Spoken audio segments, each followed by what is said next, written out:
Good afternoon, everybody, and welcome to the Joint Oireachtas Committee on Housing, Local Government and Heritage. And today we meet on the general scheme of the Marine Protected Areas Bill 2022. This is the second meeting we'll be having on this, and we have a third meeting on Thursday, and then we go to prepare our PLS report and our recommendations from these meetings. We're joined today, I want to welcome back to committee Professor Tasman Crowe, Professor in Marine Ecology and Director of UCD's Earth Institute, Chair of the National Biodiversity Forum and Chair of the Advisory Group related to Marine Protected Areas. You're very welcome here today, and we appreciate your attendance. Members have been circulated with the opening statement and the briefing. A quick note on privilege before we begin. I wish to remind members of the constitutional requirement. The members must be physically present within the confines of the place where the Parliament has chosen to sit, namely Leinster House, in order to participate in public meetings. For those witnesses attending in the committee room, you're protected by absolute privilege in respect of your contributions to today's meeting. That means that you have an absolute defence against any defamation action for anything you say at the meeting.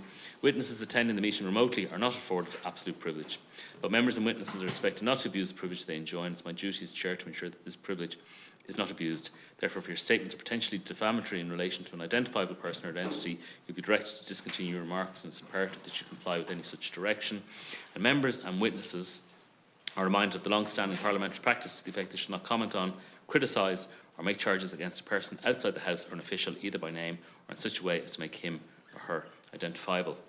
So just before we commence, Professor Crowe, with your opening statement, the format we follow is generally about 7 minutes for members to ask questions and receive the answers as well. But we can probably stretch that out a little bit. I don't think we'll have full attendance today. We'll probably go to 8 or 10 minutes on those. So, Professor Crowe, I'd invite you to make your opening statement, please.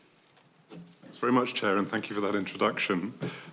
As mentioned, I've got a particular interest in the MPA bill because I was chair of the advisory group of 20 experts who prepared the 2020 report on expanding Ireland's MPA network. And we engaged with over 100 key stakeholders in doing so. And we all worked hard to ensure that the report could provide the best possible advice based on international best practice and also Ireland's own unique context and considerations. And I'm delighted to see that many of its key recommendations are reflected directly in the bill. So in this opening statement, I just thought I would outline my views on the importance of and rationale for some of the core elements of the bill. And the first of these is to give clarity in law on what is an MPA in Ireland. And I think it's important for everyone to appreciate that designating an MPA does not entail putting a fence up around it and preventing anything from happening. In some cases, there may be grounds for this, and indeed, the EU biodiversity strategy seeks strict protection, in inverted commas, for 10% of our maritime area, but this is not explicitly reflected in the bill. However, so really, in most cases, for each MPA, there will be stated objectives which relate to the specified species, habitats, or other features that the MPA is designated to protect. And conservation measures, which are regulations, restrictions, or actions, will be tailored to those objectives, such that an activity that does not conflict with them would not be restricted. And in other cases, activities may be able to proceed in modified form. For example, if there's protection for a seagrass bed on the sea floor, leisure boats would perhaps be allowed to pass over it, but not to anchor in it, for example. A key provision of the bill, and perhaps the single most important one, even if it's not as prominent as I think that it should be, is for stakeholder consultation and participation throughout the process of identifying and managing MPAs. This kind of co-creation and co-management is becoming a key principle in MPAs around the world. And the aim is to foster a sense of ownership and stewardship. It's important to give a real opportunity for discussion of management measures that will impact on people's lives, both positively and negatively. And this will help to engender understanding of and voluntary support for the rules. But it's also important that final responsibility for enforcement lies with the state and that mechanisms are in place to ensure compliance. Another key point is that MPAs would not just be designated on an ad hoc basis. The first step is to establish an ocean environmental policy statement, and decisions can then be made by reference to it in a strategic approach to meet agreed objectives and targets in the context of national priorities and international policy instruments, such as the EU's Marine Strategy Framework Directive and the UN Convention on Biological Diversity. In fact, there's an indication of provision for two broad approaches to selecting MPAs within that policy environment. And the first is a systematic approach considering the set of MPAs, the network of MPAs, and what we want that network to achieve under the Ocean Environment Policy Statement. And the second is for MPAs to be proposed by individuals or groups in society and reviewed against a set of criteria such that they also contribute to overarching goals. Either way, a rigorous evidence-based approach is important, using best available evidence and applying the precautionary principle. As such, there's provision in the bill for an independent expert body and other sources of advice to inform the minister's decisions. And I think this is also very important, partly because trust, impartiality and objectivity are key, and also because this approach draws on recognised expertise from the full range of disciplinary perspectives needed to co-create an effective and efficient network of marine protected areas. A key part for the rationale for the bill is the scope to designate for a range of features that cannot be explicitly protected under the EU Birds and Habitats directives, to designate for protection against specific pressures, and to adapt in the face of climate change and changing priorities through periodic reviews on a cycle of 6 years or less. As well as threatened and declining species and habitats, ecologically important species and habitats can also be conserved, respecting their roles in providing essential habitat for many other species and also focusing on essential ecosystem services such as productivity and carbon sequestration for the mitigation of climate change. There's also a provision for temporary emergency protection in some instances. And this kind of flexibility in the cycle of reviews gives Ireland the scope to ensure that its network of MPAs reflects and contributes to evolving international best practice, is improved through our own experience, and meets our full range of needs as a nation. Having said that, there's also explicit mention of transboundary considerations. And this is also important because marine life does not respect international boundaries, and it's essential that there is some joined-up thinking with our neighbours. So all in all, I think the legislation based on this bill would present a very significant step change in our relationship with the marine environment and present a huge opportunity to better manage our interactions with it, both for the health and sustainability of the ecosystems themselves, but also for the well-being and prosperity of current and future generations. And this aspiration was shared by the stakeholders that we engaged with in preparing the report, that substantially underpins it, and indeed was also reflected in the extensive public consultation that followed. And notably, I think as well, many of the principles enshrined in the bill also form the basis for recommendations emerging from the Citizens' Assembly on Biodiversity Loss. Thank you. Professor Crowe, I'm going to move to the members now, and we go with the Fianna Fáil slot first. Senator Fitzpatrick, you're going to take that? And thank you very much for your presentation and for the work that you've done to get us this far. It's a hugely important piece of legislation, obviously, and important, I suppose, because our seas are such a rich resource for us all. We have a number of these public meetings, and then we'll make our report. And I suppose you mentioned in your opening statement there the importance of us putting in place legislation and a framework and a process that can evolve and iterate. We're dealing with an organic situation. So I want to talk about the proposal in the legislation to establish an expert group. And I suppose I was hoping that you might be able to share with the committee your views on how such an expert group should be constituted. What its remit should be, its size, its scope, the type of resources it will require. I suppose if you can reference us to other international examples of best practice that have been established, and just give us your views on how that should operate. Thank you. Anna, that's a really good question, and I think it's a really kind of interesting and important aspect of the bill. I guess the reason it's of value is that to develop very kind of effective and efficient network of MPAs needs a lot of different perspectives, I guess.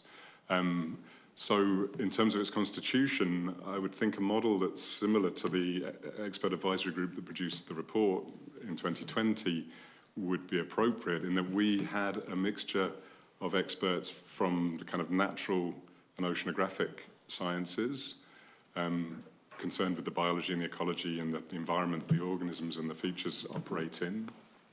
We also had experts who focus on the socioeconomic dimensions, understanding the interplay between society and economic activity and the marine environment. And we also had people with expertise in the kind of cultural dimensions as well, because I think that's also an important consideration. And able to kind of help shape the way in which we think about the MPA network and what it can achieve and so on. So I think that kind of composition works well. And I think the sort of task that the group would have would, again, be not dissimilar to the task that the advisory group took on board, which is to gather and review all the available evidence from those different perspectives as to the way in which the MPAs should be identified and managed, I guess, and also to draw on international best practice in doing that. So that kind of expert advisory group to me is one important facet feeding into the decision-making process. As I say, that there's provision in the bill also for kind of ad hoc groups, which I think is intended to mean kind of stakeholder input, because I think an expert advisory group alone shouldn't be the only voice around the table. Can you just clarify the expert group? That'll be a permanent group, a permanent dedicated group. Is that what you imagine? I suppose I'm just trying to size in my mind organisationally. How does this look? How does it operate? And what type of resources will it require? To be honest, that's not something that I had. Is there a model internationally you could point us to? Not that I'd thought about, no. Okay. Not that I'd have seen. Could you have a think about it? Because we're obviously, it's going to be created from scratch, and I think it is an important. It's important for us to understand that. Yeah. No, I can. Well, can I take some time to send a written submission on that question? Okay. Yeah. That would be great. That would be very helpful. Yeah, Thank about you. international practice in this regard. Yeah, and I suppose I'm trying to imagine, are they people who are dedicated on a full-time basis to this as an occupation, are apart from being experts in their field and coming from different perspectives, but also then what's their remit? Do they make recommendations to the minister? How does that work? What's the relationship? So yeah. I think if you could explore that for us. Yeah, I would envisage that people would not be full-time on that board, with the possible exception of, maybe one or two individuals that might be seconded to take a leading role in it. But I would say, I think its remit is laid out to some degree in the bill in terms of making recommendations. Yeah, so I think that it would be making but would people recommendations. Not in a permanent position, not dedicated to that, would they be best positioned to do that? So they'd be in permanent positions in academic institutions. Okay. So that, and in a way that and does put them in. And resource to do that? So the resourcing for that group to operate would be comparatively small, I would say. In terms of, there would need to be a secretariat of some kind. And as I say, probably there would need to be one or two individuals whose time is paid for, as it were. But I would say most of the members of that group would essentially have full-time academic positions and they're actively engaged in research. They're spending their time developing the kind of cutting-edge knowledge. Would you see people in that group from a commercial background? There could well be, yeah. I think that's not, that would bring that perspective.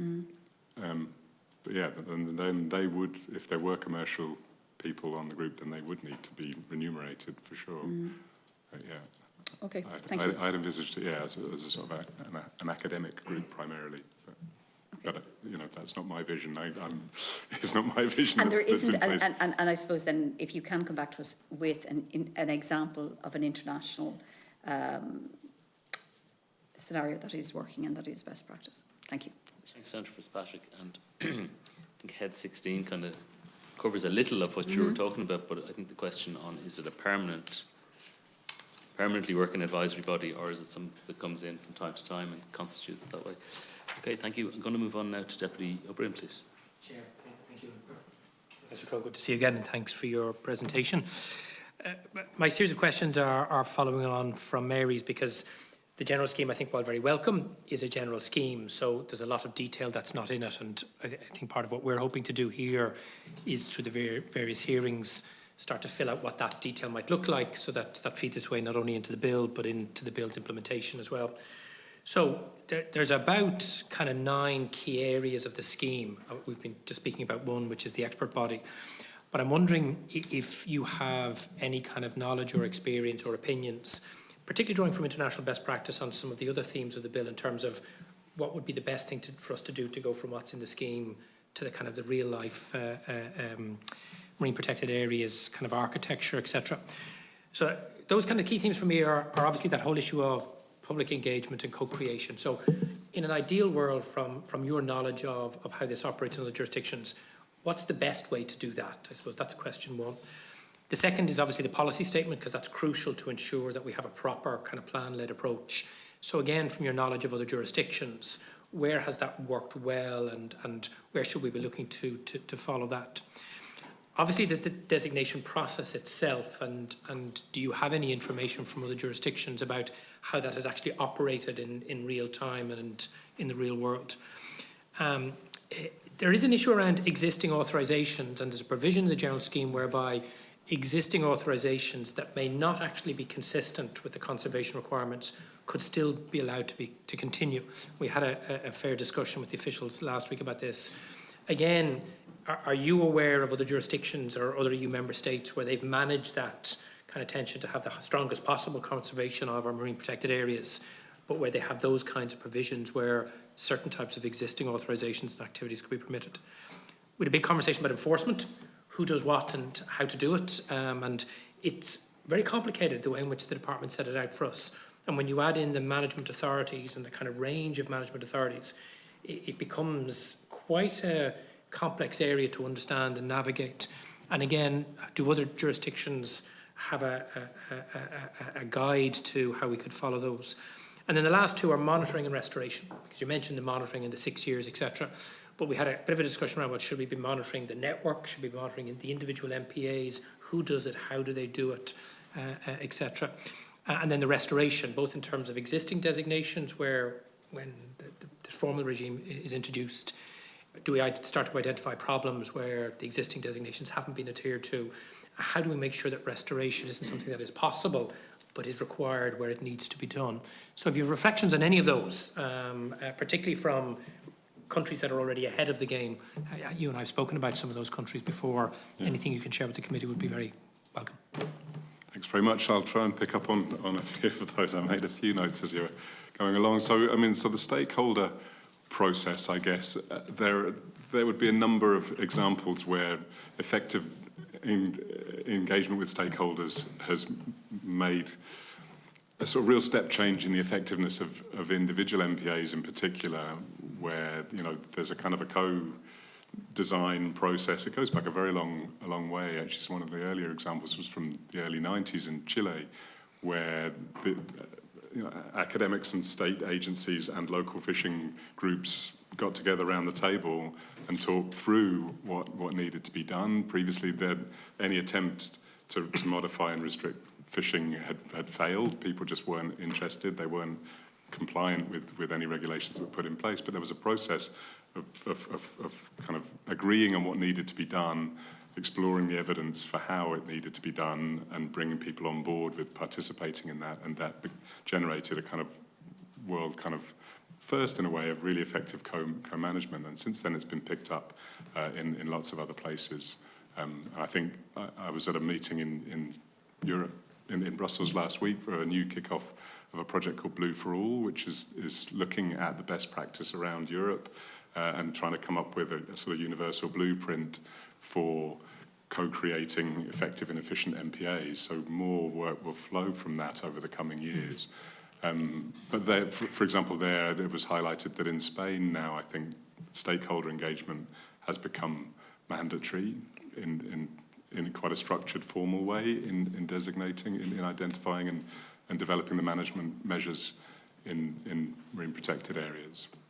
You know, for the reason that it's recognised that they're much more effective that way. And certainly in our, we kind of dedicated a significant portion of our time developing the report to thinking about how that would work, why it needed to be done, and so on. And of course, it was a very strong view of most of the stakeholders that we engaged with, and indeed the public consultation, that should be a prominent part of the system. And the usual kind of the key phrase really was to get stakeholders involved as early in the process as possible, and to make sure that it was inclusive a process as possible and transparent a process as possible, so that people get a chance to feel that their voice has been heard. You know, decisions will not always go in such a way that in fact, they probably will never go in such a way that everybody is happy with them. But I think there's a lot of evidence that suggests that if people respect the process, they're more likely to respect the outcome of that process. So, and I think ultimately it makes the designations much more effective, and the MPA is much more likely to work properly. And I say at the moment, I think that's not strongly reflected in the bill. It's kind of hinted at, and there are I kind of picked up a few specific spots in it that I thought, that there would be scope to further strengthen that provision. Even down to things like in head 9.2.1, there's a public consultation process, and the idea is to allow 4 weeks from notification to submission. And to me, that seems a very tight time frame for most people to make a meaningful submission. And the very nature of it, the primary interface being a public consultation exercise like that advertised in the newspapers, is not the same as getting people around the table and talking things through, which I think is an important aspect. So. And could I ask you, in a summary form, to describe from some of those examples of international best practice the big difference between co-creation and public consultation as we understand it, where something is published and you respond to it? Yeah, I mean, I guess in a nutshell it's what we've just been saying in a way. Consultation is really just asking for views that someone else around a table then takes on board in making the decisions, whereas co-creation really is having everybody around the table and exchanging views and sharing views and changing each other's perspectives and arriving at an agreed solution. Maybe perhaps not always going to be the case, but a solution that there's been a recognised process of genuine involvement that's led to that solution. And I think it becomes particularly important further down the process when it comes to deciding on the regulations and restrictions that should be put in place, because I think often conversations with people who are on the ground, there may initially be a kind of, we have to absolutely stop this activity from happening. But if you actually then get involved in more detailed conversations, there are usually practical solutions which respect the conservation objectives of the MPA. That's really important, obviously, but also enable the activity to continue in some form. And there are some good examples of that, even within Ireland, for example. So I think, but you need to be talking to people on a level playing field. I think it's very different from having, there's a body that makes the decision, and we'll listen to your views from time to time. And then in terms of, I suppose, that issue of the complexity of the architecture between management authorities, existing licensing bodies, enforcement, whether it's the Navy or the Marine Institute, it's going to be very complicated. And are there other jurisdictions that have managed to try and streamline or simplify that, or get cooperation between existing agencies working well? I'm not sure, to be honest. That's not kind of my area. We had other experts on the group that were interested in governance, and I could get in touch with them and ask for their perspective on that, what's being done in other places. And then, Chair, with your indulgence, maybe just that last question around best practice in terms of monitoring and how to ensure restoration is an integral part of the system where it's required. Yeah, so, I mean, obviously monitoring is a very important thing to provide for, and it's not a cheap thing to necessarily do, although there are some sort of economies that are potentially available through integrating monitoring programs for other legislation. So the Marine Strategy Framework Directive, I think, is explicitly mentioned in the bill, but, you know, the Water Framework Directive also has monitoring requirements and so on. So to me, it's important to be monitoring the activities and pressures that are being imposed on the environment and the way the environment is changing under those pressures and in areas where those pressures have been lifted. And I guess it's, in a way, this is the kind of this enables the adaptability and flexibility of the system. You need, you know, you're very often making decisions initially with a limited amount of information. There's an indication that a particular activity causes problems for the designated feature, but you don't know for sure. So in an Irish context especially, you know, you may know from international evidence. But I think this, you know, the monitoring gives you the opportunity to say, all right, we'll make this restriction initially. We'll see if there's an effect of restricting things in this particular way. If there's not, we need to revisit that and find a different way to manage that activity. You know, or we may find that actually it makes no difference removing that activity, so it should be allowed to persist. So I think it's a part of providing the evidence base for those discussions of co-management groups around the table. You know, so I think there will be situations where we just don't quite know yet. But if you apply the precautionary principle, then that shouldn't prevent you from taking action, but I think you then need to check whether that action is merited or appropriate. So that's what the monitoring, to me, is for. So I think there are two levels to it. You know, the question about whether you monitor individual MPAs or the network, and I think, you know, essentially you need to be doing both at the same time, right? So I think you need to be, there should be a set of objectives for the network as a whole, which you need to be determining whether it's delivering on the kind of commitment to conserve and restore a range of specific habitats and features, and whether they're measurably being improved by the actions of the network. And really, to do that, you also need to know what's going on in the individual MPAs. But I think you do need to take both of those perspectives. And in terms of restoration, that clearly is something that's going to become a very big sort of issue for the state to grapple with under the new EU nature restoration law that's coming down the track. And I'm sure there will be a lot of discussion about exactly how that needs to be done and checked and so on. So again, the monitoring is what you need to check whether it's working or not. And again, that's not as straightforward as you might think. It's not a question of just going back to the place that's being restored. I think you need to also be looking at other places which haven't been restored and other places which were never damaged, because nature changes all the time. And so you never know if an intervention that you make in one place is causing the change that you see as in relation to that intervention, or whether that was a coincidental change. So I think you need to be aware of what's going on in the wider environment to be determining whether restoration is successful. And to do that well, you need a well-resourced, well-designed programme which has very clear objectives and designed to meet those objectives.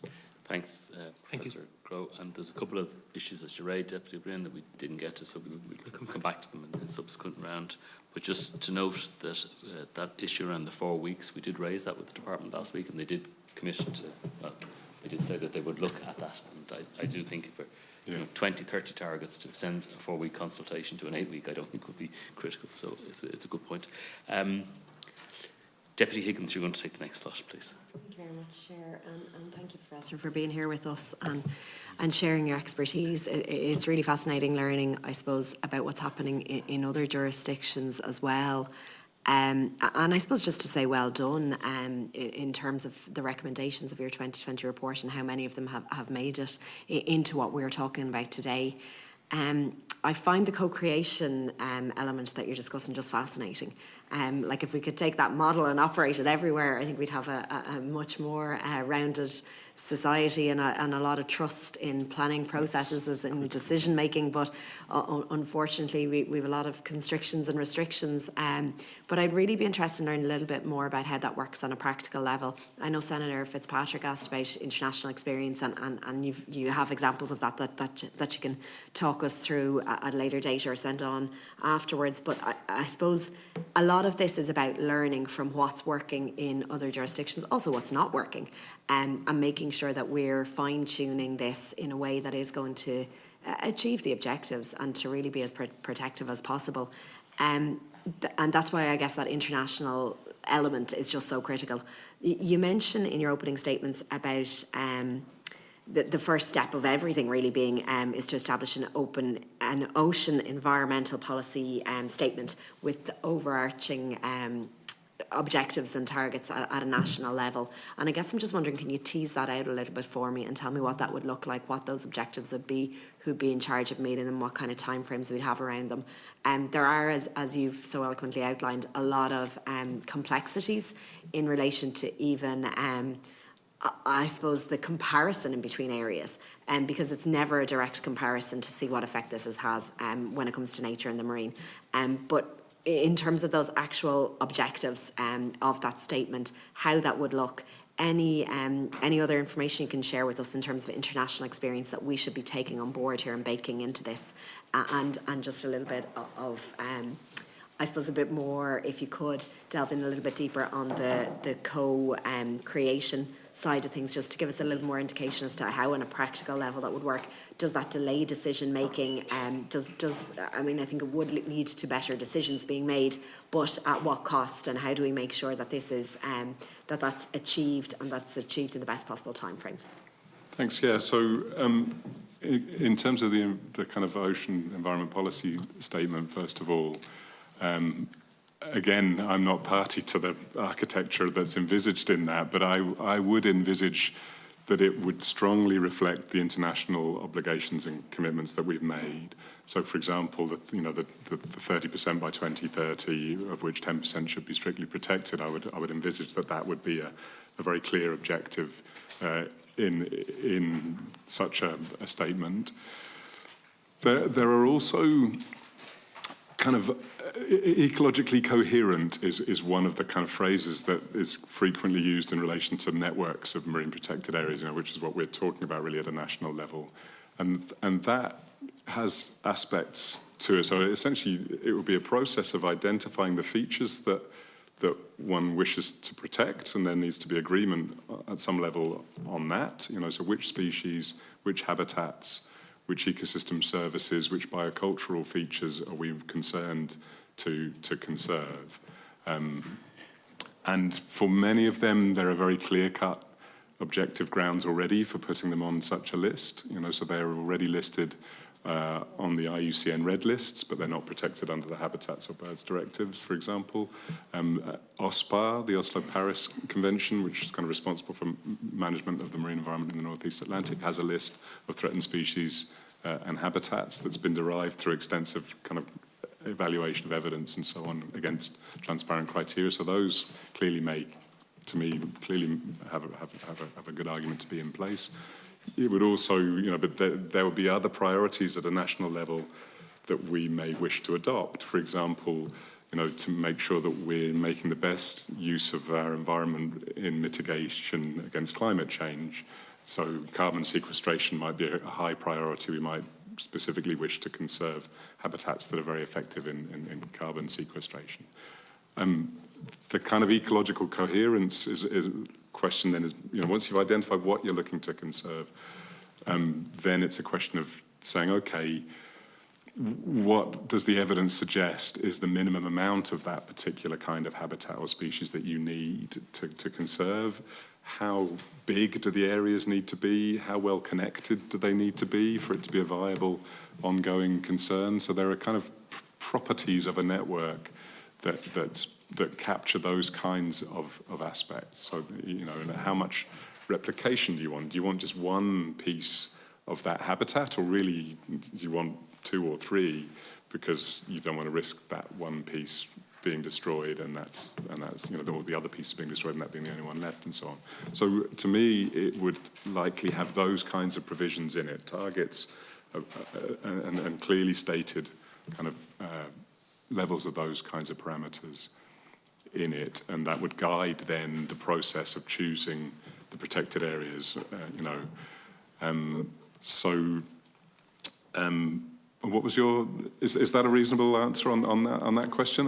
Yeah. Thank you. Yeah, it does kind of explain it a little bit more, and ultimately, as you say, you don't have that's not your vision. This is what you're kind of suggesting will be part of it. So thank you for that, because that's what we're here to kind of get different viewpoints and perspectives on. So is that when it comes to our recommendations, that we can be as kind of wholesome as possible. Like if you have anything further to add, and I know you have spoken about it a good bit, but on kind of the co-creation and how that, the effect, like I think we can very much see the positive effects that would have.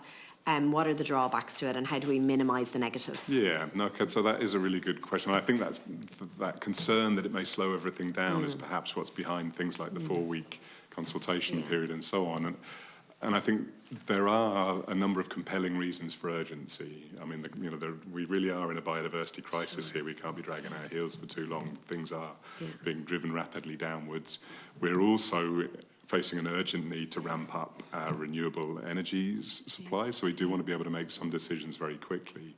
And I think that some decisions can be made very quickly, quite clear cut. There will be ways in which the available evidence can be marshalled quickly. In fact, so I'm chairing another group that is currently undertaking an exercise to try and do that for the Irish Sea, to garner all of the evidence that's available to come up with a potential list of features that could be appropriate for protection, and go through an analysis process which models where MPAs could potentially be or not be to protect those features. So, and there would then, on the foot of that, there would be some areas that if you run the model 100 times, those areas never come up.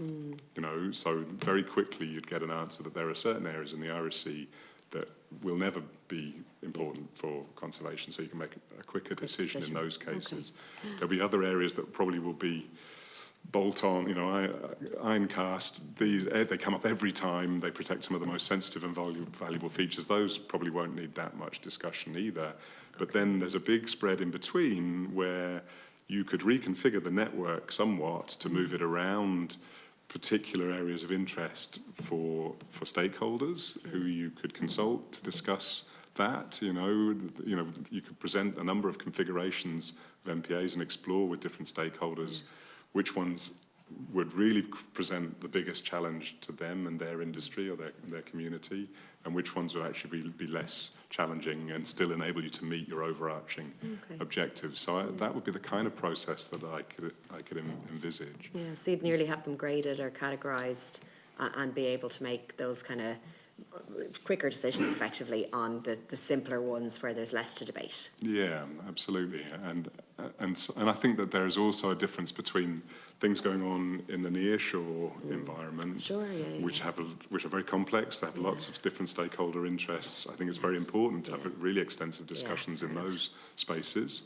But further offshore, not many people see there or go there. So you're dealing with a smaller number of industrial scale stakeholders. That is a different kind of conversation. And again, you could envisage that happening more quickly.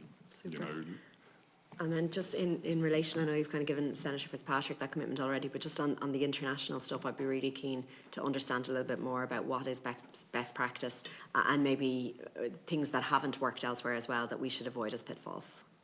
Yeah, that'd be I'll super. try to do that, Thank you.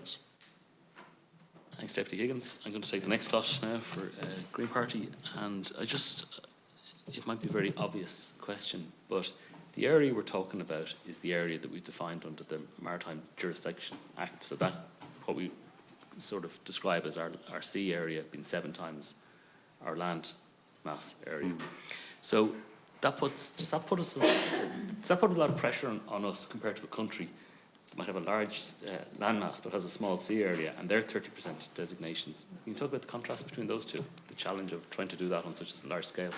Yeah, I guess that's politics as much more than ecology, I guess.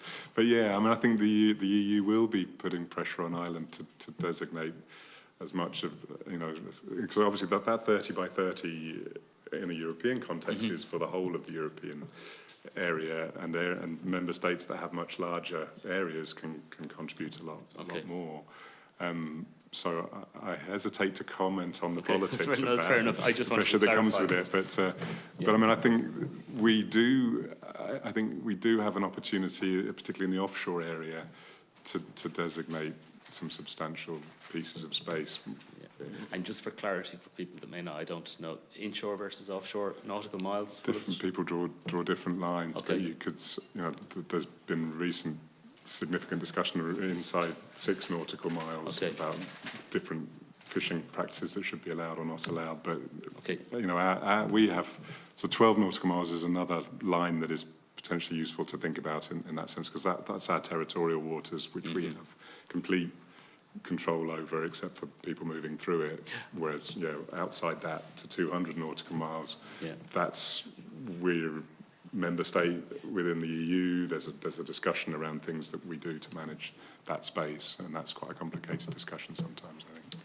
Okay, and it kind of leads me on to where we were up to quite recently, where we only had 2% or slightly more than 2%, mostly SAC and SPA designations that we were calling marine protected areas, and we moved then to 8 at the moment, I think, is the recovery rate, and approaching 10.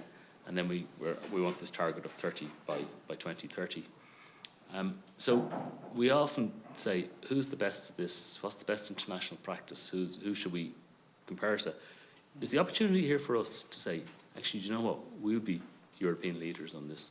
We are going to put in place legislation that designates this. We've got a large sea area, and we were on that poor level for a long time, but our trajectory is good at the moment. So do you think we can put ourselves in that place and say, we're the benchmark up here?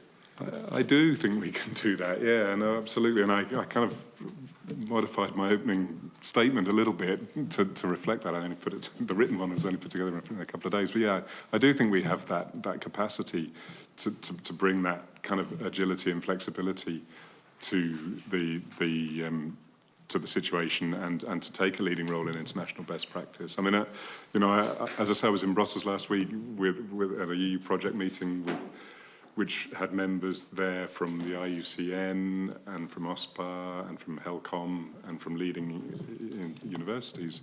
And already, so we were tabling some of the ideas that are there in that advisory group report, and they were very well received by that group as ways to look at and carry forward this process. So I do think we shouldn't be thinking, we should just be copying others, we should be taking a lead. And I think, there is certainly a mixture of levels of commitment to that kind of co-management, co-creation side of things, but it was very much sort of taken as read around that table of leading thinkers and practitioners in protected areas, that was what one does, that you wouldn't conceive of going forward with an MPA process where there wasn't a good level of stakeholder involvement. And obviously I think our thinking around exactly how to do that is evolving and emerging. There are people who have expertise and experience in what works well and what doesn't work well. And I think, we have some very good experts in this country with some very good experience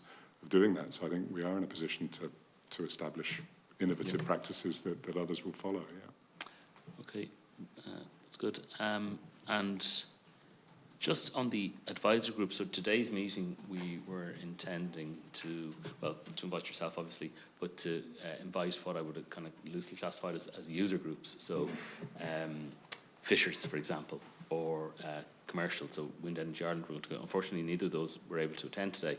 But in the work that was done with the stakeholder engagement and the advisory group, which was considerable, I understand, can you just clarify, all of those groups, recreation users, they were all part of it, and the feedback you got from that fed into the report. Could you just, for people who are watching as well, for our benefit, just loosely kind of classify what were the main concerns, say, of the fishers or of the commercial operators? Yeah, I will. But I guess I would. I don't want you to speak for them. No, just, sure. Just to ensure but, that they were listened to and the opportunity. I'll take a slightly roundabout route sure. to get there, if that's okay, because I think the way in which that consultation worked ended up working extremely well and much better than we thought that it would. And through COVID, we were forced eventually to go online. We had envisaged face-to-face workshops, but we established a model of small groups, 9 people at a time, with a facilitator who was very good at creating a respectful, relaxed environment.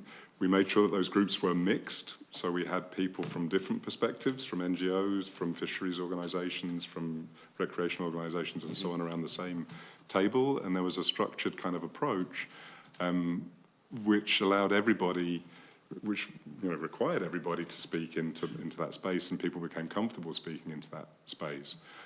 The first question we asked was, what would your vision be for Ireland's marine environment? And everybody responded very similarly, that they wanted to see clean, healthy seas that were the foundation for sustainable and productive industries, So I think that there was a general agreement that that's what we wanted to get to. What varied, of course, is the degree to which you would seek to restrict activity in particular areas. So there's the kind of sustainable use kind of thought process. And I think probably the biggest concern was that voices would be ignored and that livelihoods would be disrespected.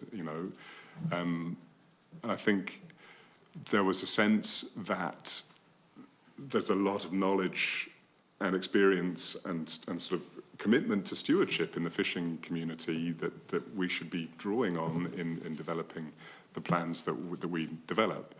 There was, so there was a recognition, and everyone kind of agreed with that principle that everyone should have a voice at that table. And there was also recognition that compromise was not, was going to be a requirement, and that there needed to be some situations where the decision would swing more strongly towards restrictive measures, and other situations where it would swing more loosely. So I think that, obviously that's the concern, is that there's just going to be lines drawn on the map, and fishing not allowed in this area, and that's that. So I think we really need to be very careful not to go into that space. I think there has to be some discussion and reasoned argument.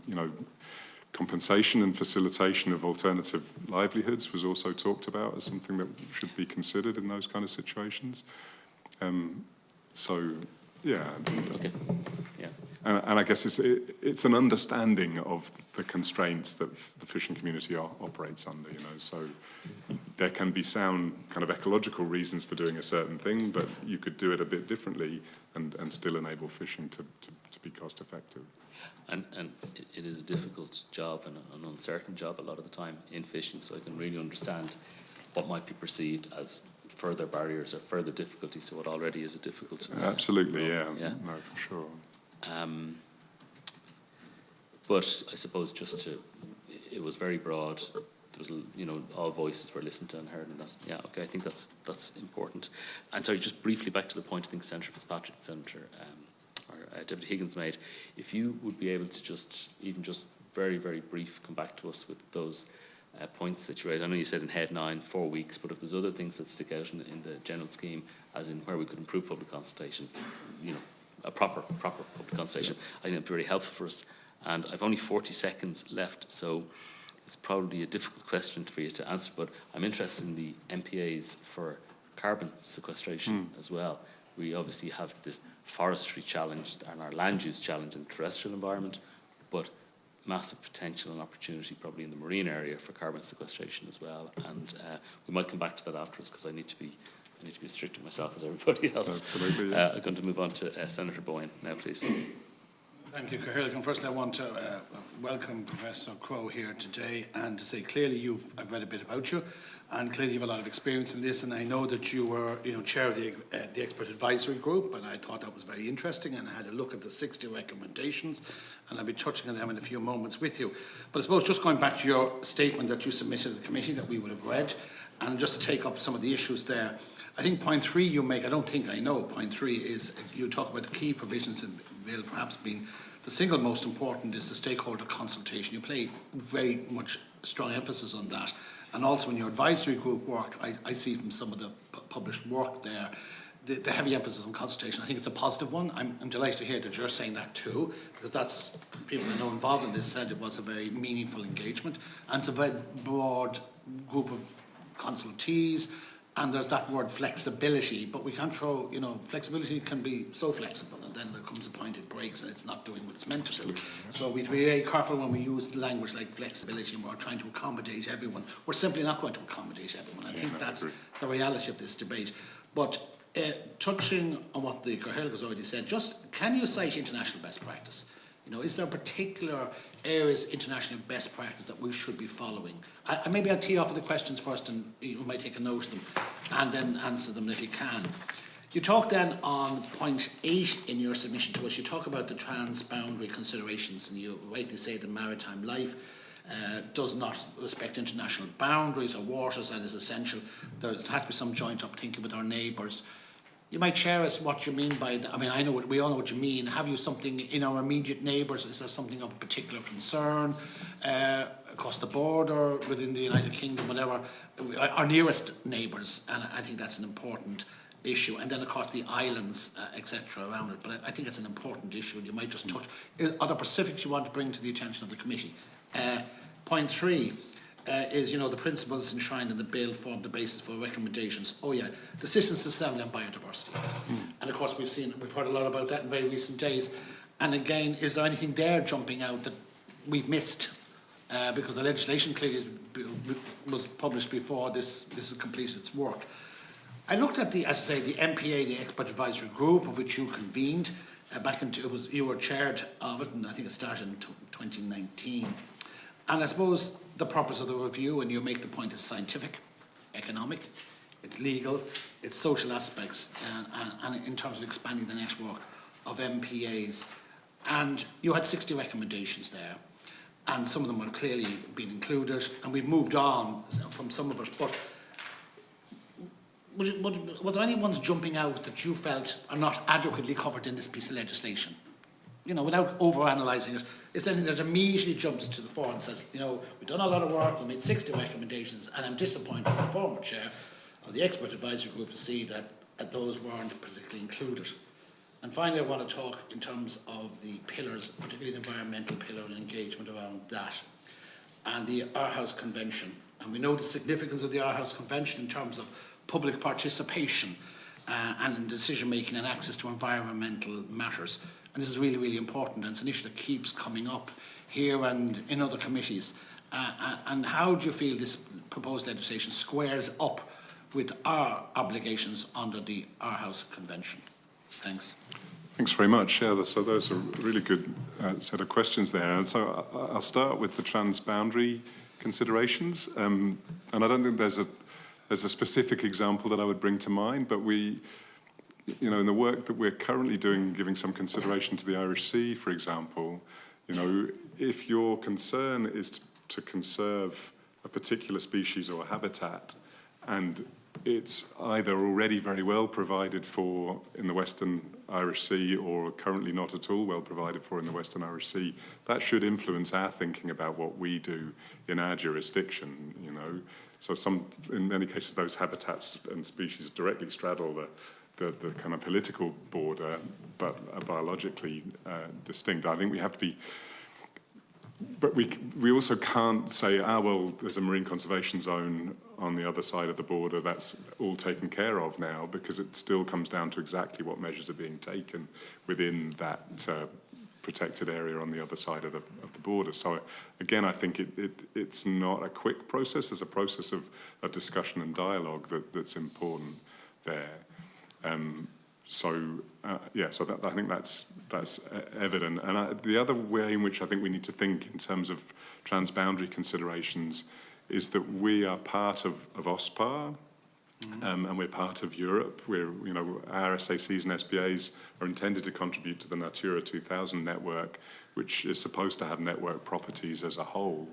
But I think the OSPAR example is perhaps a better one, because the species and so on that have been identified are very clearly, the intention is to try and protect them across their whole range, and especially with mobile species, if they're being well protected in one place, that's not going to help at all if they're not being well protected when they move into another jurisdiction. So it's not enough sometimes. We could have the strictest protections in our jurisdiction, but they swim out of our territory, and they're being clobbered next door. So I think we need there needs to be strategic thinking about how you conserve species and habitats across their range. So I think those are the two senses in which we need to think about that. I think the Citizens' Assembly was a really. So I was involved on the expert advisory group. So I was involved in all of the kind of sessions. I gave some talks and was involved in the panel discussions. And to me, that is one of the areas in which Ireland is a world leader, which I think was inspiring and encouraging. I think it worked extremely well again through very effective facilitators. But it also underlined for me, again, the value of stakeholder participation and engagement. There are a lot of ideas and perspectives that are being shared.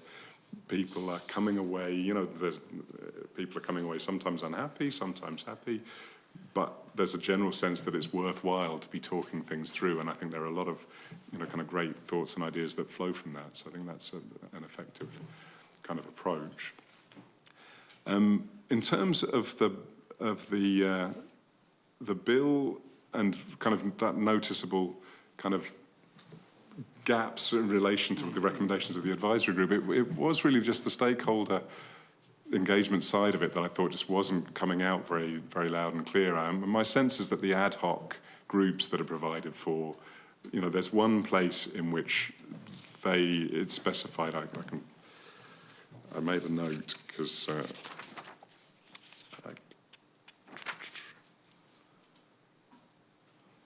Okay, so there's an explanatory note for Head 16 that indicates that ad hoc groups are intended to enable stakeholder participation.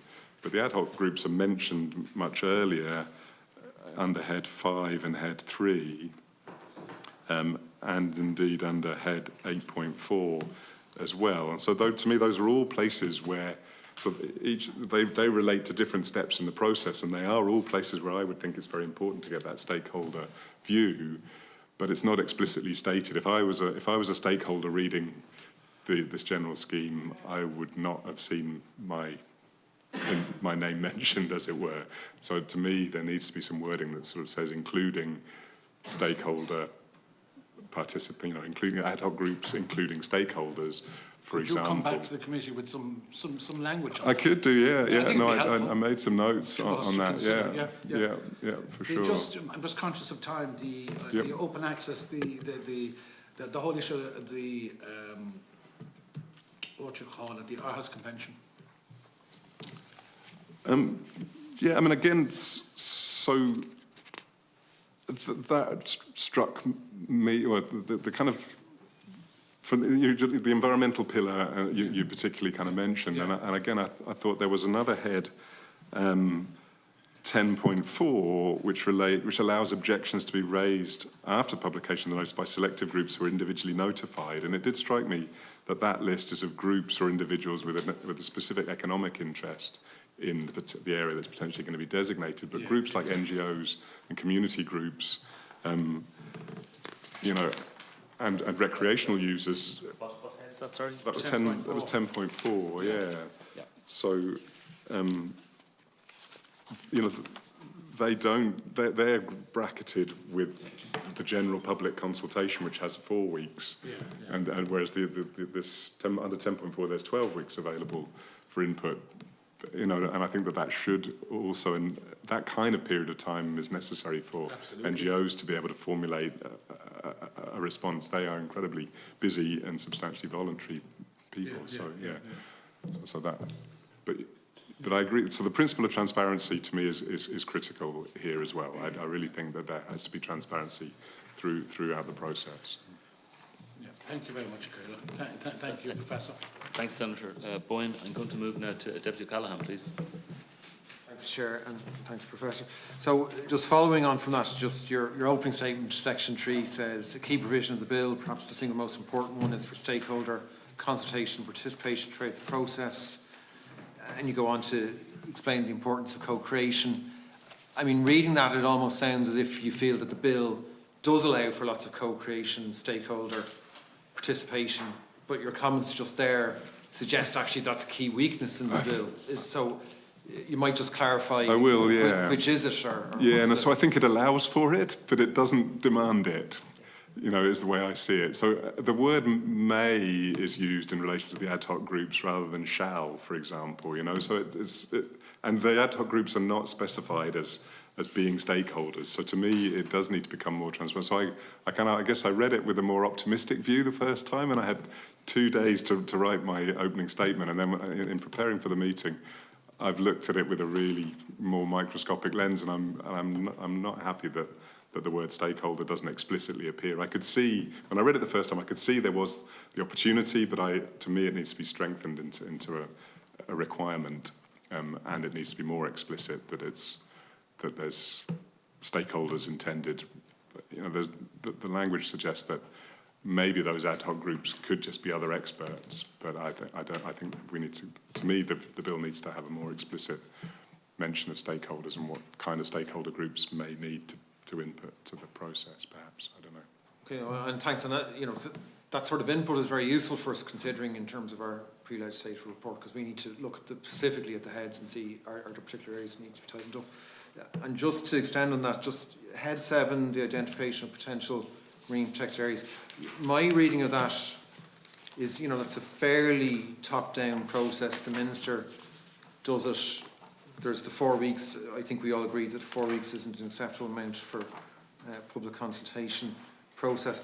But I don't get any sense from that there is, in that process, anything remotely close to co-creation. But have I got that wrong, or am I not being optimistic enough? That's right. No, I think, yeah. I don't see any co-creation in that at all.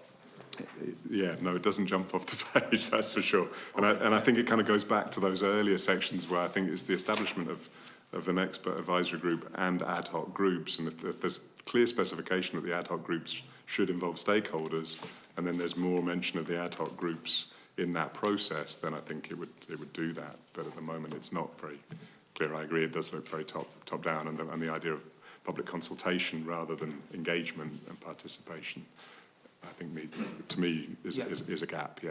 No, and just thanks for clarifying that, because you have earlier made the point very well about how successful co-creation can be, and given really good examples in marine areas as how to, because we all want to see the reduction of conflict, as much conservation as possible, and often the best way to get conservation is through practical measures that everyone can agree with, because enforcement will only take you so far. So if you can get the buy-in, it's a much better outcome for the marine environment if you can get all that stuff. And most of the time you can in any of these situations if the effort is put in. Obviously there will always be some bad faith actors, and you have to have the systems to deal with that, but a lot of people will operate in good faith if they're included. So I think that they're important points.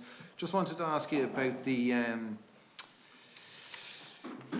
developing what the Chair, Deputy Matthews said, the issues around, and you have in your point number 7 about the importance of carbon sequestration, and we were mentioning this with the department there last week about the importance of carbon-rich habitats, for example, and they aren't specifically mentioned in the bill.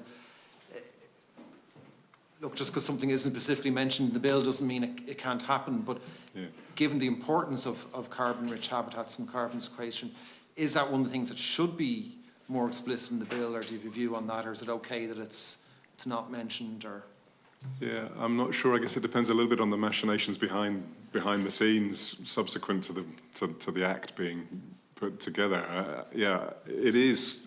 Technically, it is captured by the mention of ecosystem services, particularly the kind of regulating services. So it does get it's there under that umbrella, but there is an argument, I think, for making it explicit that one of the purposes of the protected area network should be to help us grapple with climate change. You know, and carbon sequestration is one way in which it does that, but you know, which is part of mitigation. But you know, there's also the sense in which habitats provide us with some adaptation. They help to protect our coastlines, those kind of salt marsh habitats and seagrass habitats that are very good for carbon sequestration. They also reduce the impact of storms and storm surges on the coastal environment. So, you know, one could envisage a stronger statement about the interconnection between protected areas and climate change. And I think there are some statements about the need to adapt the protected area network in the face of climate change,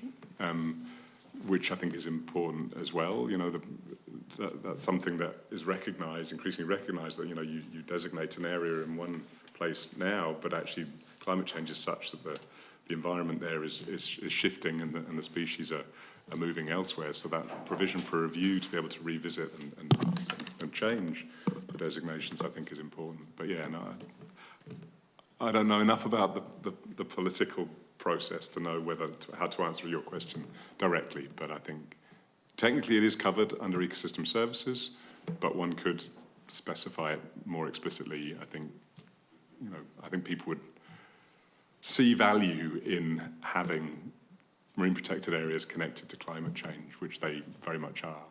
So, yeah. Thanks for that. And then just want to ask you about, in your opening statement, the second point, and you're making the point very well that marine protected areas don't mean other activities can't happen, but then you reference that in some cases there may actually be grounds for quite, you know, heavily protected areas in the EU biodiversity strategy, you know, seeking that 10% for the maritime area that would be heavily protected. So do you have a view on that, the fact that that's not referenced in the bill? You know, should it be referenced in the bill? Is that something where discussion needs to start? Obviously, we're making a lot of progress by having this legislation and having marine protected areas, but is that something that needs to start being looked at as well, or discussed, or what's your thoughts on that? And that is obviously, that's a more, you know, obviously a more controversial area. Yeah. Yeah, and again, I guess there's politics in that as well, in terms of what we are committed to under whatever European legislation flows from, you know, from the biodiversity strategy. So if that does become something that's adopted as policy, then that flows from it. So to me, I don't think that needs to be reflected in the bill, because there are statements there about our international obligations and which would shape that ocean environment policy statement, and are a matter for the political process, I guess, or the process of developing that policy statement needs to recognise and reflect those kinds of obligations in the Irish context. You know, so I think that's something that would need to be carefully thought through, exactly how much of that kind of provision one would set out to make. So, but there are arguments. To me, you know, there will, in all likelihood, be some areas that have very fragile habitats and species in them that, you know, if we are serious about conserving and protecting those habitats and species, then they should be quite strongly protected. I think, you know, there will be strong arguments for some areas to be well protected, and there's also even value in establishing some areas as essentially, you know, reference conditions. You know, these are the conditions that are.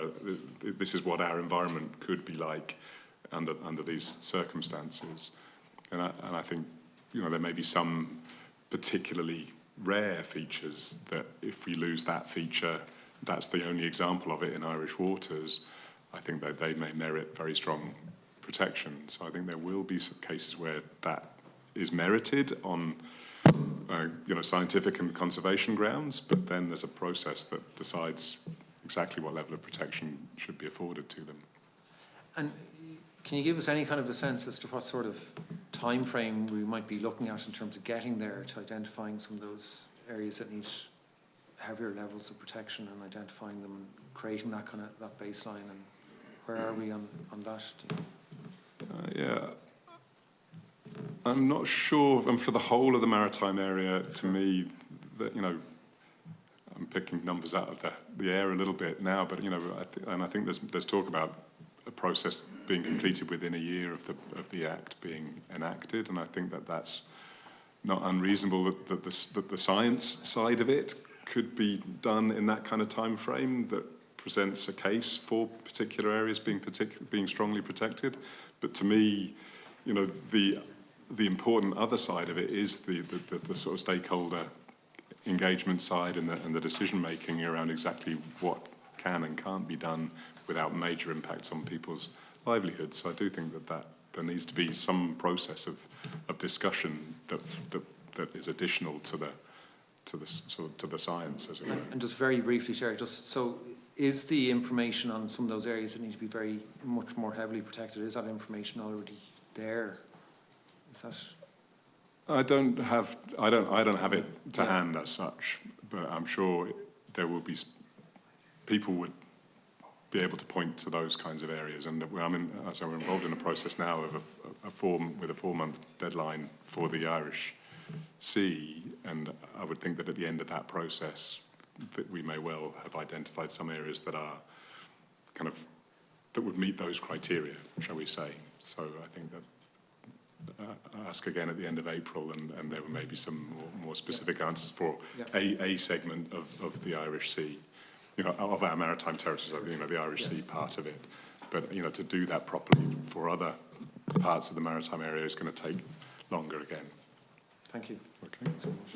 Secretary Callahan, I think the point you raised is good, that stakeholder engagement for the identification or designation, they're two different processes and possibly different stakeholders, and they might be more concerned about the designation than they are about identification. So I think that's something we probably need to...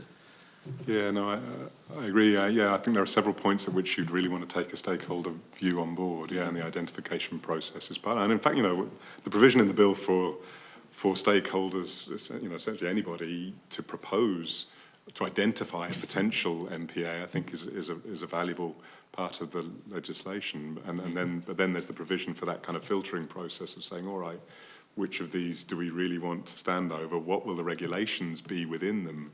That has to come, you know, so what will the objectives be and what will the regulations be within them comes between the proposal of potential, the identification and the designation. So that is really the critical part, in a way, that conversation, that those decisions are the pivotal part in the process. Okay, thank you. Deputy McAuliffe, you're next, please. Yeah, good morning, thank you too. I was going to say our witnesses, but our witness. I suppose some of the areas of the bill, I suppose, are technical, but I suppose the area that I was interested in was the one that previously we referenced, is that idea of public consultation. I just wonder, I suppose, because sometimes consultation can have a really positive impact in a project, and sometimes it can actually distract from what the process is really about. I just wonder, internationally or in terms of best practice, are there types of consultation or groups that have had a particularly beneficial impact in a consultation process that you're aware of? Yeah, so I've sort of undertaken to try and bring together some written examples to share with the committee. I'm not sure what the timeline is on that, but I'll do the best I can with whatever time is available. But the answer is yes. There are many examples. There are examples of the ways in which consultation is almost the minimum level of engagement. So really, you know, this engagement is the next kind of level where people are more engaged than just being asked for their view being taken away to somewhere else. You know, engagement gets people around the table discussing things. Participation is really where everybody's around the table making the decisions. Yeah. So you know, and you can envisage different levels of engagement on that hierarchy at different stages in the process. And I suppose what we don't want is the ad in the paper and that's the box ticked. You know? Yeah, exactly. To me, that's really the bare minimum, and it doesn't give a sense of engagement and ownership. You're not around a table talking, you know. And that's at the same token, it's an incredibly technical and a complicated issue, and so it can be hard sometimes to engage members of the public who are busy with their normal life. And it can, and to me, I think that's really an important point. I think we have to recognise that and make it easier for people to engage with the process. I think, you know, we should take that as a challenge that we need to overcome, is that to make sure that voices that should be heard are heard in the process. And indeed, that does cost resources and it does cost time. And I think that's one of the reasons why it hasn't been well done in the past, is that the resourcing just wasn't there. It costs, a lot of people's time and effort to design how to do it well and to actually do it. So I do think that's something we should give careful It's also consideration part of a broader education process about our biodiversity and our climate resources. I suppose the Minister will have the opportunity to have expert advice. I think it could be interesting to see how that expertise that's available to the Minister might also be available in the consultation phase. Absolutely. Or might be connected because, first of all, you get a continuance of policy information, but also I think it would be a better use of a resource that will already be there. I suppose in terms of the process of, and you may have asked this question already, but in terms of the process of the availability of these of the experts, we find increasingly it is difficult to get people to serve in these type of public roles, or where they might be by nature of the issue, they're involved in other areas of their career and may not have the time or resources. Do you see that as a challenge, or do you believe that we have an ample number of people of the right level that would be available? I do, from personal experience. I mean, you may have missed we were asked at pretty short notice to undertake an ecological sensitivity analysis of the Irish Sea to feed in to the subsequent process of decision making. And everybody that I spoke to immediately started dropping other things to concentrate on this, because they see it as the most important way that they can commit their time. So I don't envisage that being a problem. I think if it's it is a longer term commitment than a 4-month drop everything, work like crazy to do a good job as you can in the time available. Yeah. It may also preclude them from being engaged in certain commercial practices or other resources, because there may be conflict of interest and so on. Yeah, but again, I don't think that's generally not, that hasn't proven to be a challenge in my experience, the people and not that. So that was in relation to head 9 and 10 in regard to the consultation, and head 5 in regard to the expert group. The other area that I had an interest in was area 12, a temporary MPA as a result of an emergency. And I think the example given in the briefing was the idea of a significant oil leak or something along those lines. I suppose I wondered whether the 2 years was a sufficient period. Like if you think of any of those things, the impact of that type of incident, I would imagine has a lot longer impact than 2 years. And I suppose the question is should that be something closer to 5 years?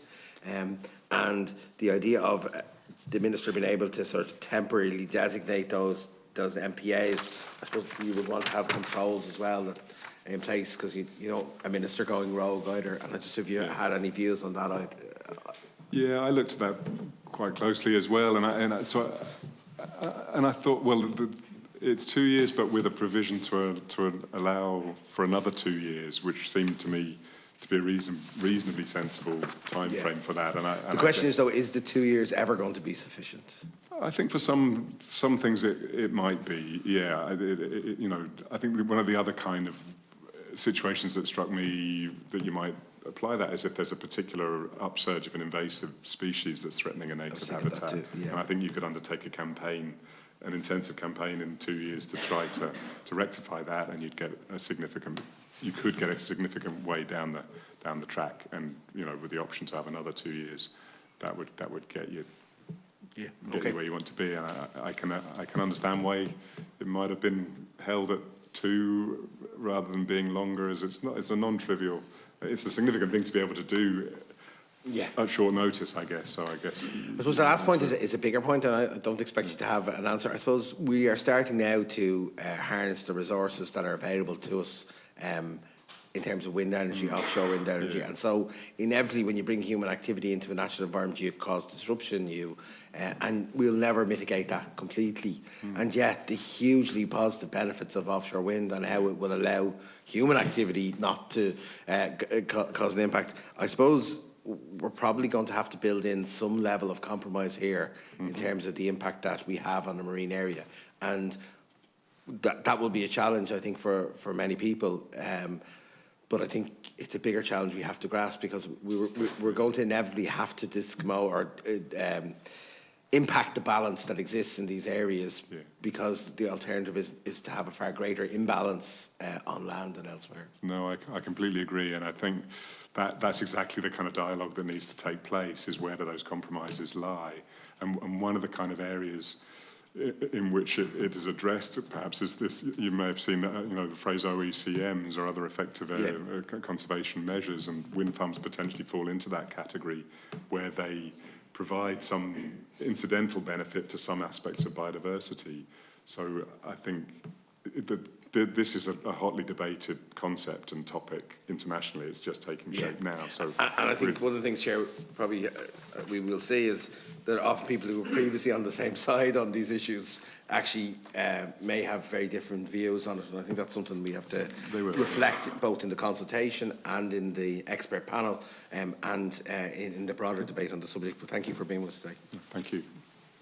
Deputy McAuliffe, Deputy Green, you wish to come back in. So just to be helpful for yourself in terms of timelines, in terms we have our final meeting on this on Thursday, and then we'd be sort of aiming for completion of our PLS report by February 21st. Okay. So if you were to make suggestions, it would be helpful to get them a couple of days before the deadline would be helpful. But whatever you can do, we would appreciate it.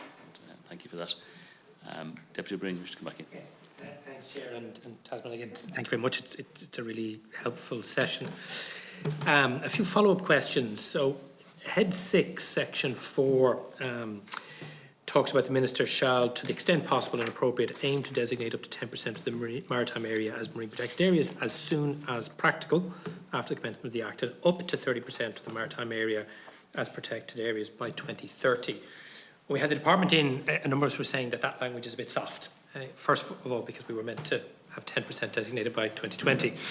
But also, I suppose, irrespective of the full legalities of the 30% by 2030, a really firm commitment in the legislation would be preferable. Is that a view you'd share? Do you think the language is a problem? I'm conscious of the fact that the biodiversity strategy may obviously move from being a strategy into something much firmer in terms of legislation. So given that that's likely the direction of travel, would it not be better in the legislation to have the strongest possible commitment, I suppose, at this stage, from your point of view? Sorry, could I ask Deputy a question? The up to 30% to me reads you can do 30%, but no more. Could we have 35%? I hadn't spotted that, but yeah, no, I completely agree. That's certainly what it implies, and I do think there is such a body now of international evidence that suggests that 30% is where we need to be. In fact, there is evidence that we should be going further. So in the kind of, that was one of the big conclusions of the sort of UN CBD new global biodiversity framework, that everyone should be aiming for 30 by 30, and that was long debated and discussed, and eventually agreement was reached. So I would agree that should be a firmer phrasing. I hadn't really spotted those little 2 words up to. Yeah. And it's always the small phrases in the legislation that's important. Yeah. And that relates to, in your responses to Cian, I suppose there was the issue about how explicit our domestic legislation needs to be versus either current or emerging legal requirements under EU law or international obligations. And I suppose, given that we spent a fair amount of time in this committee dealing with issues of EU enforcement actions against the state on a whole variety of, particularly environmental legislation, failure to transcribe or impose. Again, I suppose I'm asking your view.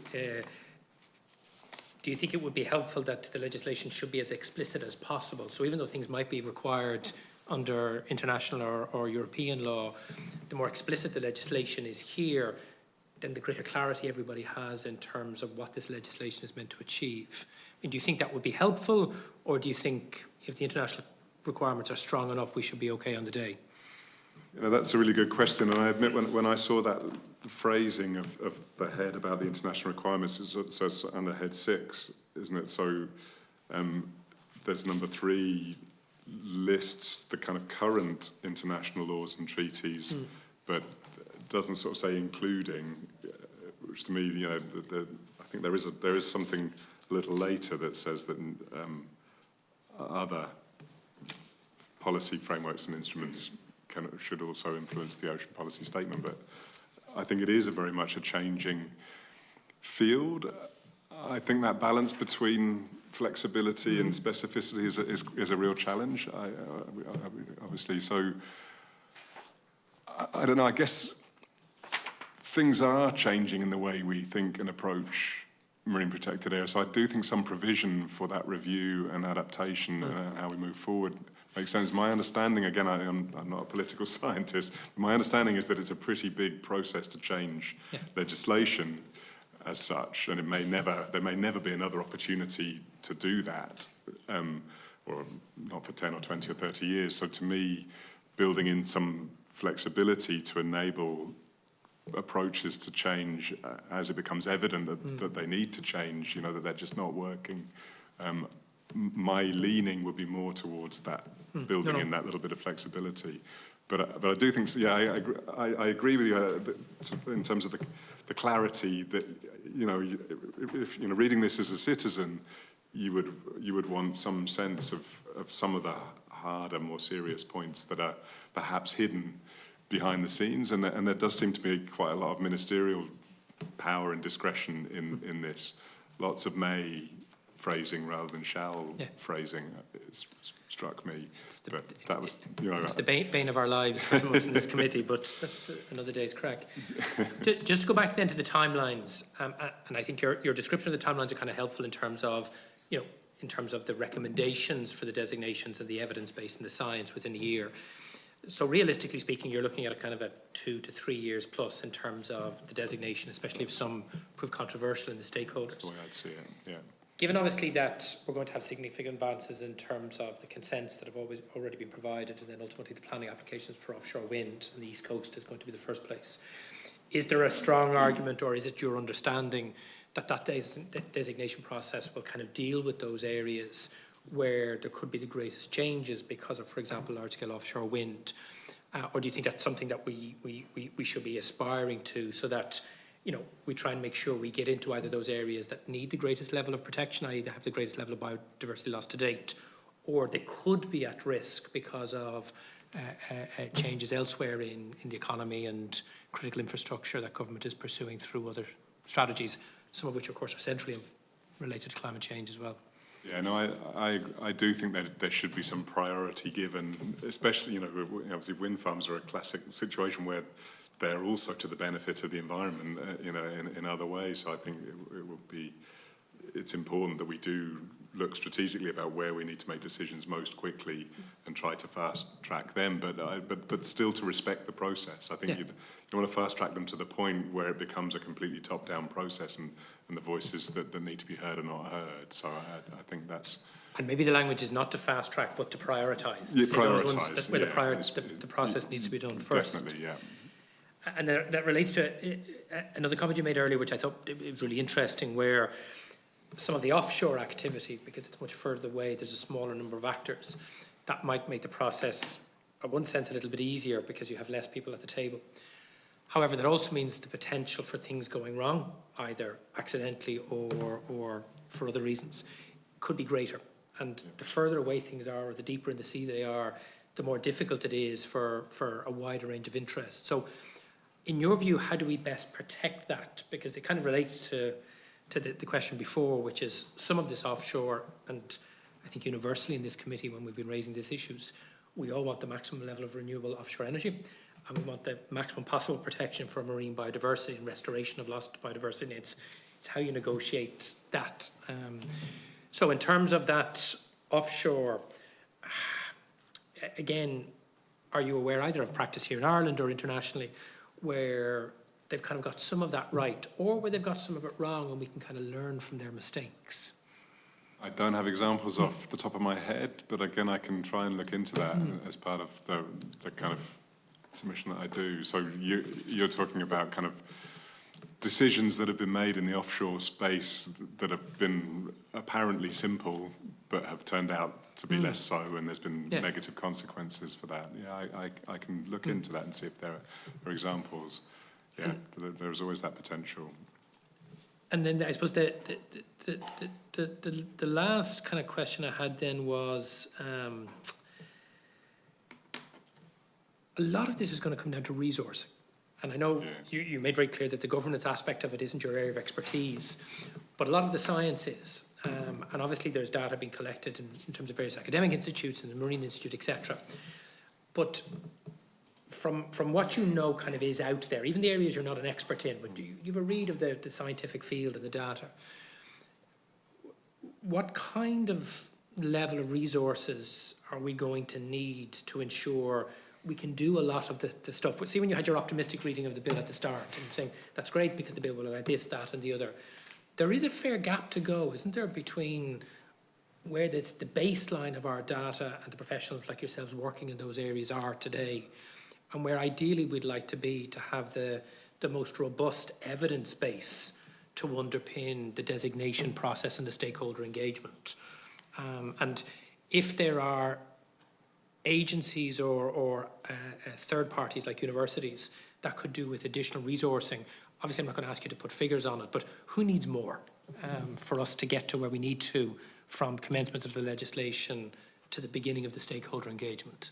Yeah, that's an interesting question. I don't have a kind of glib answer, I guess, to it, but it would be a question to ask perhaps the expert advisory group when it's formulated. But I do think it is important to talk about the resourcing, because it's non-trivial. To do this well does need resourcing, and I think it's quickly emerging that there are, in the group that I'm working with now for the Irish Sea, that there are some very substantial data gaps for lots of species and habitats, and that we're going to have to do what we can with what's there, which will not be ideal. But again, by the end of April, we'll be making recommendations about which data gaps most urgently need filling. Yeah. So I do think it's a sort of targeted process. I think you need to actually put the work into figuring out where the data gaps are before figuring out how best to fill them. But it's, in many cases, it's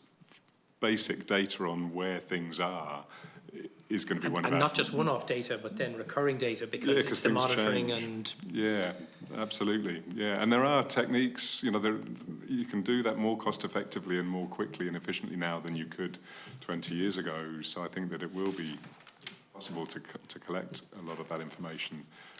But again, that commitment to monitoring, rigorous, detailed monitoring down the line is going to be very important to help identify other gaps and changes that need to happen in the future. And for those of us who wouldn't know the field of actors in terms of the gathering of that data and distilling it, etc., are we talking about the Marine Institute? Are we talking about a number of universities? Is there a network already in place of all of the different locations for that scientific expertise? There are all of the above, I guess. So the Marine Institute does collect a lot of data, and it does a great job also of collating information. So we're working directly with the Marine Institute in this current project to bring all of the data that are currently available, and they're being archived and managed and curated by a team in the Marine Institute, and they're making them available to us very efficiently and effectively. But there's also, I think, there would be academic researchers that would be better placed to collect some of the information around sort of species and systems that they have more expert knowledge of. And there are efforts to bring together kind of networks of people to share resources, share infrastructure, and share effort and expertise. So there's one, the All Island Climate and Biodiversity Research Network, that's been gaining momentum over the last 2 or 3 years. I mean, that's the kind of one at a national level which seeks to bring together all of the expertise and develop ways of cooperating, sharing infrastructure, and so on to do these kinds of tasks. So that would be a place to go. A small supplementary on that, because obviously we talk about marine life not operating within state boundaries. Is that just within the state? Is it all Ireland? Is there a particular kind of relationship with counterparts in the north, just given their immediate proximity to us, let alone the ones then outside of our territorial waters and seas? Yeah, definitely. There needs to be that discussion across that. Yeah, across the whole island. And is that happening already, or? It is as part, so that all island climate and biodiversity research network is very explicitly all island, yeah, and it's being well managed to ensure that the voices from both jurisdictions are contributing equally to the discussions. So yeah. Chair, I have one final question with your. Do you want to expand on your existing authorisations question? I don't think we covered that. Yeah, entirely. absolutely. No. Yeah, and I have one more question to ask, and I think we can sort of wrap it then. So I have two questions then. So in the head, bear with me 1 second. It's head 14, and again, until you see the final text of the legislation, obviously this is just a general summary. But the key line was in head 14, 5A. So a public authority may grant an application for an authorised activity. So that's obviously something which is licensed prior to the introduction of the marine protected area, which does not comply with the conservation objectives in the designation order, where the public authority considers that A, imperative reasons of overriding public interest exist, including social or economic reasons requiring the authorisation of the activity, and B, no reasonable alternative solution exists. I suppose one of the concerns some of us have with this is who gets to decide that, against what set of criteria. They're big calls, and we had this with the water abstraction legislation, and unfortunately, because the legislation finally was put in very short time, we have very, very large water abstractors who've been operating for very large periods of time, and the idea that they may lose licenses and jobs may be lost, etc., was given as one of the examples, for example, of an overriding public interest. From the scientific point of view, so leave the politics aside, how do you make those calls? What is the best way, from an evidence-based perspective, to try and work out, because you talked about compromise and trade-offs, that's essentially the legislative provision for this. So have you thoughts on that, first of all? And then my second question is, we've spent a lot of time talking about the future. We do have marine protected areas, albeit not enough of them. From your knowledge to date, what learning can we take from what we've got so far? What have we been doing well? What have we been doing poorly? And what learnings can we make so as we embark on this new process, we don't just forget what we've been doing up to date, but we incorporate that learning, good, bad, and indifferent, into what we do in the future? Okay, well, I might pick up that one first, which is a tricky space. So yeah, what we have is SACs and SPAs, special areas of conservation, special protection areas under the European directives. My sense is that they landed very badly with the communities that they were landed in. And I think that and as I say, I think that was a consequence of the under-resourcing of the National Parks and Wildlife Service that was responsible for doing that. They didn't have the resourcing. There is provision in those directives for some stakeholder consultation, but my sense was that there wasn't the time and money to do that properly. I think that they have also been criticised because the conservation objectives and the management plans have been very slow to materialise. And so I think a lot of people who are invested in seeing them work are very distressed to see that people are continuing to do the things that shouldn't be done in them, and there's no comeback for those people. So that came out quite strongly in our stakeholder consultations for this different process, was that regulation and enforcement piece was going to be very, so the stakeholder engagement piece was an important thing we needed to rectify, and also that kind of enforcement piece, and also a communication piece. I think a lot of people are not aware where those special areas of conservation, so special protection areas are, and they're not sure what the rules ought to be when they're in them.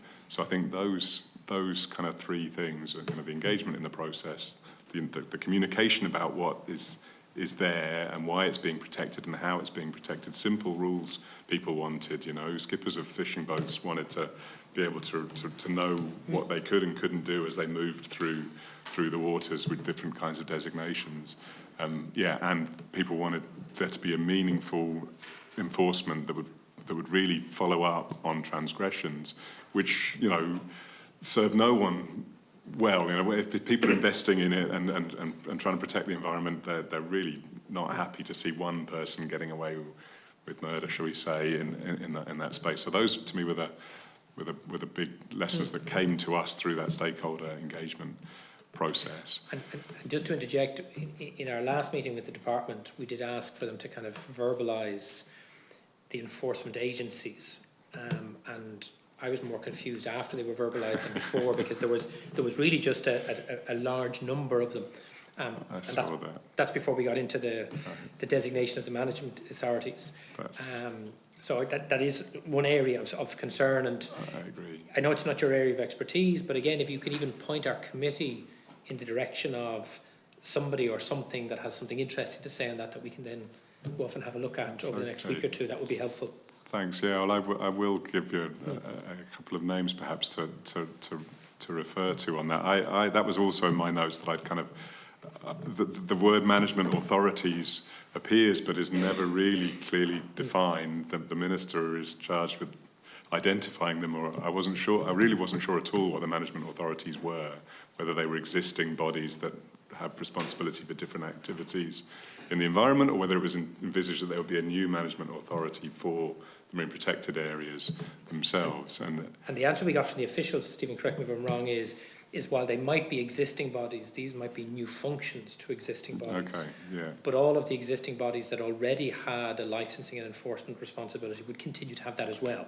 Yeah. So, we kind of asked that. I know it's a very naive question, but we kind of asked the question that, I'm stood on the seashore and I see something that I think might not be compliant with a conservation objective, and who do I call? Yeah. And there was the list. And well, if it's this, it's those. And if there's a list, if it's something else, it's those. And if your enforcement structure is so complex, it's tricky, I know. And that struck me, even in our current situation. I've had these conversations with people who've asked exactly that question, who do I call? And people have tried calling several different numbers and got various different answers. The idea of a kind of biodiversity hotline would not be too far wide of the mark, but there's people at the end of that line that know who to connect you with, depending on what your concern is. So we are faced with that challenge that there is a diversity of interests in biodiversity and the environment, and they're not, those interests and authorities that reside in different government departments are not easily dislodged or undermined, shall we say, and reasonably so, I guess. So that joined up thinking piece is a real challenge, and I think that came up as a kind of, everyone would like to see a more coherent, clear-cut, transparent process for driving and making decisions in this space, but I think realistically it's quite a difficult thing to make happen. But that's come up in every forum that I've ever been involved with, is that aspiration, but sure. I can see it's a challenge. So I agree it's an area to try and work on, and I read through that with some care as well, and I see, it looks like a fix for that sort of situation. And then your thoughts just on that head 14.5, that trade-off. How does one make that? It's not, for me, I suppose the issue is because the legislation can't be overly prescriptive for all of the reasons that you said. But the legislation should, in my view, at least try and set out some framework within which those types of decisions could be made, because they could be very big decisions. They might not be small. They could have very significant consequences, either A, for marine biodiversity, or B, for what's permissible in the sea and how that impacts on renewable energy targets or inshore fishing communities. So we're going through a process now in this mini project of what's called sensitivity analysis, in which we are systematically reviewing all the available evidence that's published and potentially also some of the evidence that's not published for each of the features that one might wish to conserve, to look at what knowledge we have of how they're affected by different kinds of activities and the pressures that are associated with them, and how quickly they bounce back. And there are kind of internationally used frameworks for that, and we're actually using one of those frameworks where, based on the evidence that you get, you score whether they have a low, high, or medium resistance to a given pressure, like, the kind of introduction of nutrients into the water, for example. Is this a species that just doesn't notice that at all, or is completely disrupted by it? And how quickly could it bounce back if that pressure was removed? And that gives, the combination of those two things gives you their sensitivity. And you can also score your confidence in that assessment based on the nature of the evidence. So you look at how applicable the evidence is to the Irish context, you look at how the quality of the evidence, and how well all the different studies agree or disagree, and that gives you a measure of confidence in that assessment. So to me, and so you can produce a summary table that says, all right, this activity in this place for these species and habitats would be extremely detrimental, and we have complete confidence in that conclusion. Or, it would only be moderately detrimental, and we're really not quite sure. So I think you could, and we've got, you can stand over that. It's a completely transparent process. Everything you did to reach that conclusion is documented and logged and recorded. Anyone can look at it and challenge it.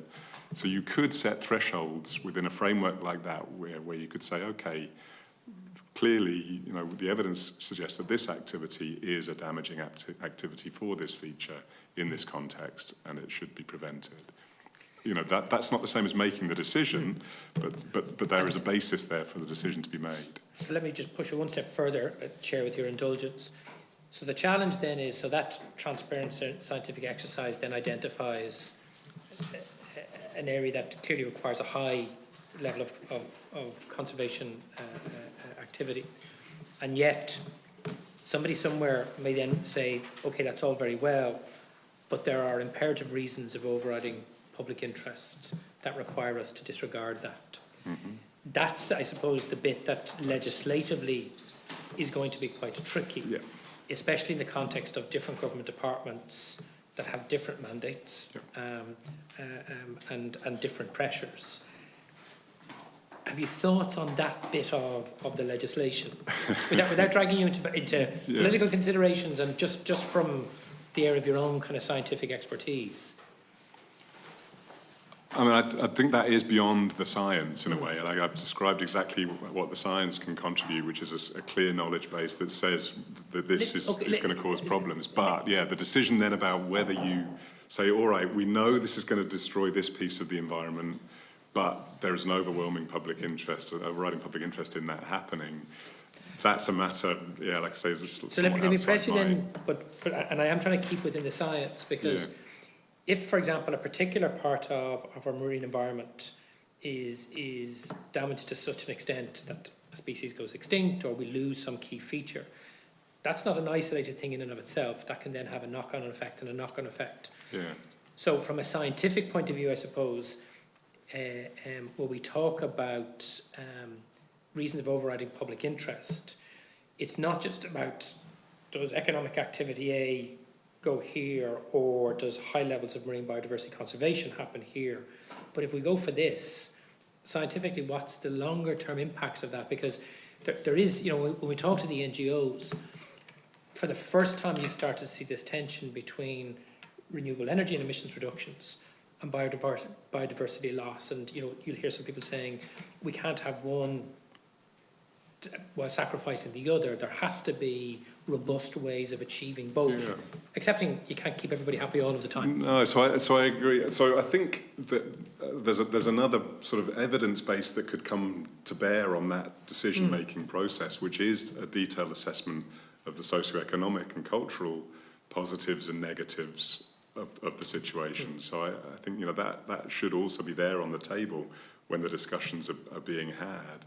So I think that is part of what's stated in them. There's an expert advisory group that includes the socioeconomic dimension. So I think someone who's claiming overriding public interest should be able to back that up with an analysis of with an evidence base. Sure.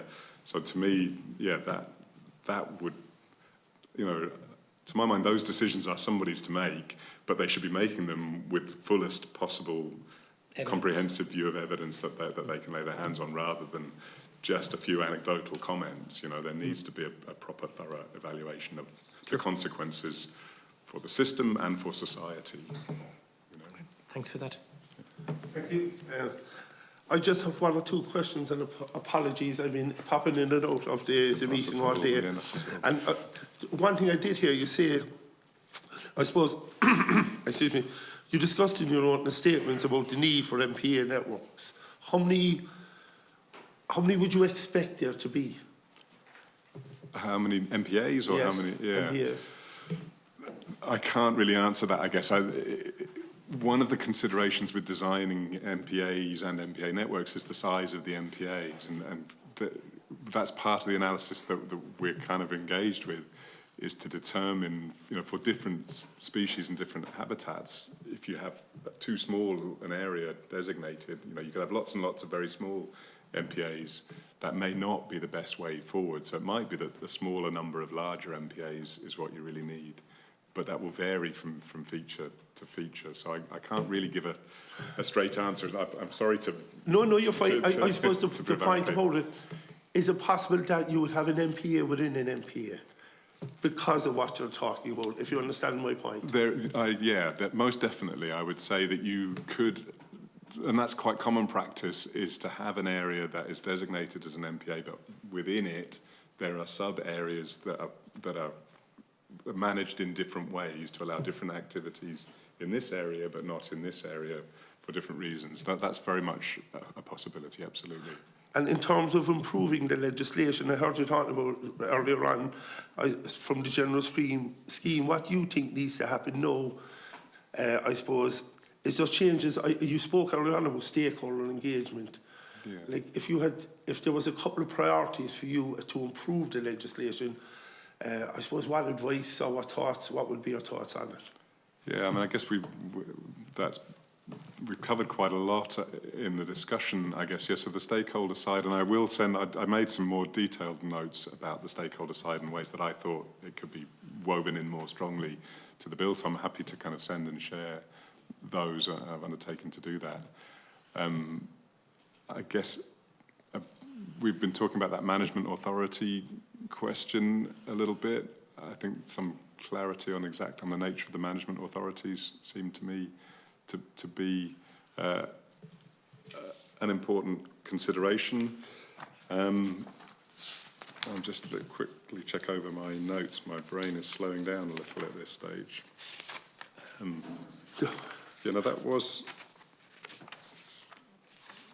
Those were the main things. So, yeah, I suppose the last point I would have for you then, and I listened to you earlier on talking about the Citizens Assembly and the success, and I think the praise that you had for it. And I think my question was, like, does the bill mirror, I suppose, it does mirror many of the recommendations, but I suppose, does it mirror the strength of the feeling from the Citizens Assembly on biodiversity in the legislation, do you feel? That's a good question. I think that subject to some of the kind of tweaks we've been talking about, like the up to 30%, I think that the Citizens Assembly had a very strong view that there should be 30%. So that kind of up to, it certainly weakens that a little bit. I think we were talking a little bit about the kind of diffuse and complicated nature of the governance structures, that lots of different departments have a stake in biodiversity and in the marine environment, and it's difficult to envisage a process by which everyone is working in a more cohesive and coordinated way. I think that that was one of the kind of strong pushes from the Citizens Assembly, that there should be more joined up thinking. Personally, I think that's, as I said, I think that's a real challenge. I think it's very difficult to do that, but some mechanism by which there is a guiding authority that helps to shape what gets done by different departments would be something I think that the citizens would have been looking for in their recommendations.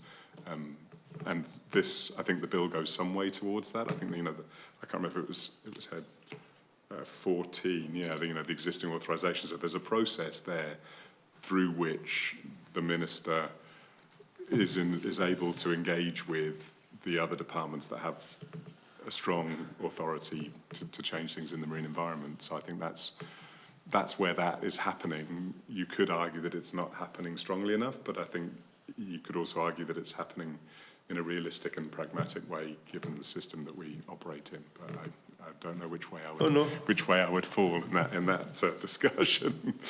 Thank you very much.